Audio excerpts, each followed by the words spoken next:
ஒரு அறிமுக பாடகிக்கு புரட்சித் தலைவர் எம்ஜிஆர் அவர்கள் ரெக்கமெண்ட் பண்ண, அத அந்த இசையமைப்பாளர் யோசிக்கிறாங்க. வேணாம் இது ரொம்ப சின்ன பெண்ணா இருக்கு. வேணாம் அப்படின்னு சொல்லி யோசிக்கிறாங்க. பட் அதுக்காக எம்ஜிஆர் ஒரு கடுமையான வார்த்தையே சொல்லிடுறாரு.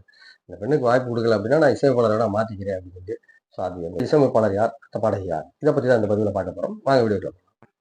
ஆ 1975 காலகட்டங்கள்ல பழம்பெரும் நடிகை அப்படின்னு சொல்லக்கூடிய சண்முக சுந்தரி எல்லாம் பார்த்திருப்போம் நம்ம. அவங்க நெறைய படங்கள்லாம் நடிச்சிருக்காங்க. ஆரம்பகாலங்கள்ல பழைய படங்கள்ல முத்துராமன் நெறைய பேர்ட்ட நடிச்சிருக்காங்க. எம்ஜிஆர் கூட அவங்க வந்து இதயக்கனி படம் பண்ணாங்க.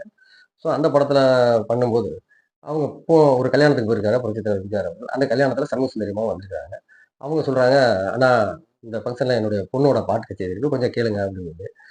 சரி அப்படின்னு சொல்லிட்டு எம்ஜிஆரும் டைம் ஒதுக்கி உட்கார்ந்து கேட்கிறாரு. 1, 2 பாட்டு கேட்கவும் அந்த பிள்ளையோட குரல் ரொம்ப பிடிச்சு போயிருது. அந்த பொண்ணுக்கு பார்த்தீங்கன்னா 14 வயசு, 15 வயசு தான். ரொம்ப சின்ன பிள்ளை அது. ஆனா அருமையான சங்கதிகள். அருமையா பாடுது. அற்புதமா பாடுது. ஸோ அத கேட்ட உடனே எம்ஜிஆருக்கு ரொம்ப ஒரு ஆசை.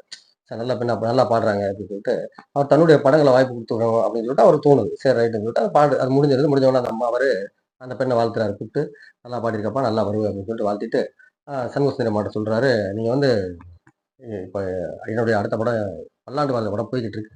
ஸோ நீங்க போய் புரொடக்ஷன் ஆஃபீஸ போய் பாருங்க. நான் சொல்லிர்றேன். நீங்க போங்க. அவங்க பொண்ணுக்கு ஒரு பாட்டு சொல்றேன். நீங்க போய் பாருங்க" அப்படின்னு சொல்லிர்றாரு. ஸோ அவங்க அத கேட்டுட்டு அவங்களும் மறுநாள் ஆஃபீஸுக்கு போறாங்க. பொண்ண கூட்டிட்டு அங்க போறாங்க. அங்க போனா அதுக்கு முன்னாடி இவருடைய தகவல் அங்க இருக்குது. ஸோ அங்க போனோனே அவங்களும் வாங்கன்னு கூப்பிட்டு, அந்த பொண்ண பார்த்துட்டு, "என்னடா ரொம்ப சின்ன பொண்ணா இருக்கே" அப்படின்னு யோசிக்கிறாங்க. பட் இருந்தாலும் பரவால்ல அப்படின்னு சொல்லிட்டு அவர் சொல்லிட்டாரு அப்படின்னு சொல்லிட்டு, அந்த பொண்ணுக்கு ஒரு அருமையான வாய்ப்பு குடுக்குறாங்க. கே.வி. மகாதேவன் இசையில நான் காமராஜன் எழுதிய பாட்டு, "போய் வா நதியிலேயே" அப்படின்ற பாட்டு. அந்த பாட்ட அந்த பெண் பாடுறாங்க. கே.ஜே. யேசுதாஸ் அவர் எவ்வளவு பெரிய பாடகர். அவருடைய அந்த சின்ன பொண்ணு பாடுது. ஆனா பாட்டு ரொம்ப அற்புதமா வந்திருக்கு. ரொம்ப அருமையா வந்துருது. பாட்ட கேட்டோம்னா எல்லாருக்குமே பிடிச்சு போகும். அந்த மாதிரியான ஒரு பாட்டு இப்போ வரைக்கும் அந்த ஹிட்டான சாங் அந்த சாங். ஸோ அந்த பாட்டு நல்லா பாடி முடிச்சுடுறாங்க. அந்த பாடி முடிச்ச உடனே தலைவருக்கு ரொம்ப பிடிச்சு போச்சு. அந்த பாட்டு ஹிட்டாவும் ஆயிருது. நல்லா அதாவது இலங்கை வானொலியில அதிகமா கேட்ட பாட்டு அப்படின்ற மாரி ஹிட் அந்த சாங். அப்ப அவர் என்ன பண்றாரு, தன்னுடைய அடுத்த படத்துக்கு உழைக்கும் வீரர்கள் படத்துக்காக, "நீ போய் பாரு" இசையமைப்பாளர்ட்ட சொல்றாரு. "இந்த பாட்டு இந்த பொண்ணுக்கு குடுப்போம்" அப்படின்னு சொல்லிட்டு அவரு சொல்றாரு. அத அங்க ரெக்கார்டிங் பண்ற இடத்துல வந்து இசையமைப்பாளர் அப்படியே யோசிக்கிறாரு. என்னன்னு அவர் பேர சொல்ல அவங்க விரும்பல. ஸோ அதனால அவரு அவரே யோசிக்கிறாரு. "என்ன அண்ணே இல்லண்ணே ரொம்ப சின்ன பொண்ணா இருக்குண்ணே. இந்த பாட்டு கொஞ்சம் மெச்சூர்டான ஆள் பாடுனா நல்லா இருக்கும்ண்ணே. எதுக்குண்ணே?" அப்படின்னு சொல்லி சொல்றாங்க. அப்ப தலைவர் என்ன பண்றாரு, அந்த பாட்ட பல்லாண்டு வாழ்வுல பாட்ட டேப் ரெக்கார்டர்ல ப்ளே பண்ணி காமிக்கிறாரு.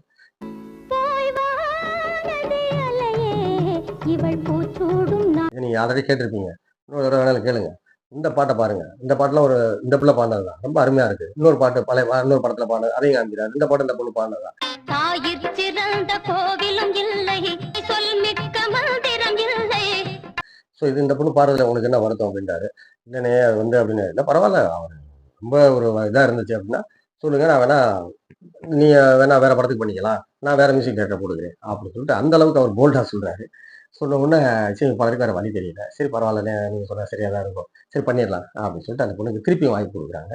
அந்த பெண்ணு சண்முக சுந்தரி அம்மாவோட பொண்ணு டி.கே. கலா.